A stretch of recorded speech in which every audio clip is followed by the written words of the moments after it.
Bismillahirrahmanirrahim. Bang Babai Suhaimi SE adalah anggota DPRD Kota Depok.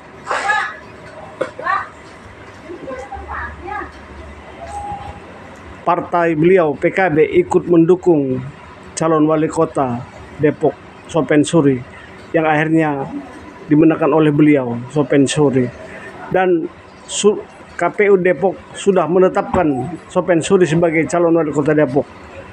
Kali ini wartawan tabloid Duta Bangsa TV menjambangi kediaman Babai Suhaimi di Bilangan Cipayung Depok. Wawancara tabloid Duta Bangsa TV dengan Babai Suhaimi, anggota DPR Depok. Bang Babai, bagaimana abang melihat sosok Sopen Suri, calon wali kota Depok yang tidak lama lagi akan dilantik menjadi wali kota Depok? Ya, kalau dilihat dari sosok beliau, kita tidak perlu meragukan karena beliau sudah lama berkiprah di eksekutif, pernah menjadi camat, pernah menjadi kepala dinas, sekda, yang kesemuanya berkaitan dengan manajemen pemerintahan, yang di dalamnya juga ada perencanaan, yang dan pembangunan, yang di dalamnya ada sosial masyarakat yang memang harus dipahami dan dimengerti oleh pemerintah. Sehingga buat kami Partai Kebangkitan Bangsa sungguhlah tepat mendukung, dan alhamdulillah berhasil menempatkan beliau sebagai wali kota Depok yang insya Allah dilantik tanggal 2 Februari ini di 2025. Kendati demikian, memang tantangan untuk ke depan tidak ringan, sampai lagi ketika Pak Prabowo menetapkan tentang penghematan anggaran. Ada beberapa nomenklatur anggaran di kementerian yang dikurangi atau dipotong. Namun demikian, tentu kami optimis apa yang direncanakan oleh Pak Sopen Suri dan bersama kita partai-partai pendukung untuk merencanakan pembangunan Kota Depok 5 tahun ke depan, insya Allah tidak akan ada hambatan dan tidak terkendala dengan program penghematan. Tentu nanti kami akan terus melakukan koordinasi dan mendorong kepada Pak Wali Kota untuk berkomunikasi kepada pemerintah Provinsi Jawa Barat dengan Pak Gubernur Deddy Mulyadi, dan juga tentu dengan berbagai pihak di pusat pemerintah kita Republik Indonesia, baik dengan DPR RI-nya, komisi terkait, maupun dengan kementerian yang berkaitan dengan rencana program pembangunan. Dan insya Allah program pembangunan yang kita rencanakan, yang kita susun nanti lewat RPJMD Kota Depok ke depan, tentu harus sinkron, tegak lurus dengan program Gubernur Jawa Barat Pak Deddy Mulyadi, dan tegak lurus pula dengan program pemerintah pusat Bapak Prabowo Subianto.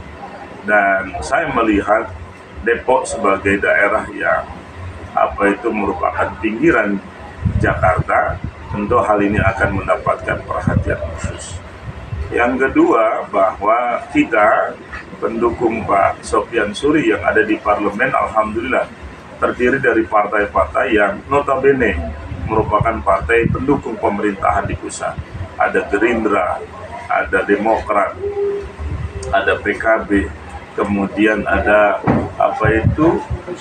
partai-partai yang memang bersama dengan pemerintahan di pusat, sehingga insya Allah komunikasi ini tidak akan ada hambatan, karena ketika kita sudah mendudukkan Pak Sopen Suri menjadi wali kota, tentu bukan lagi wali kota partai politik, tetapi menjadi wali kota bagi semua masyarakat Kota Depok yang beraneka warna tersebut.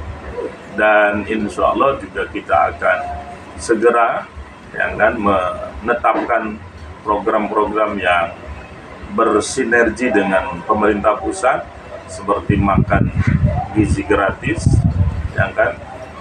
MBG itu, dan mungkin nanti kita akan combine dengan program yang ada di kita di Kota Depok yang berkaitan dengan peningkatan anak-anak, yang akan kualitas anak-anak kita, didik anak-anak kita.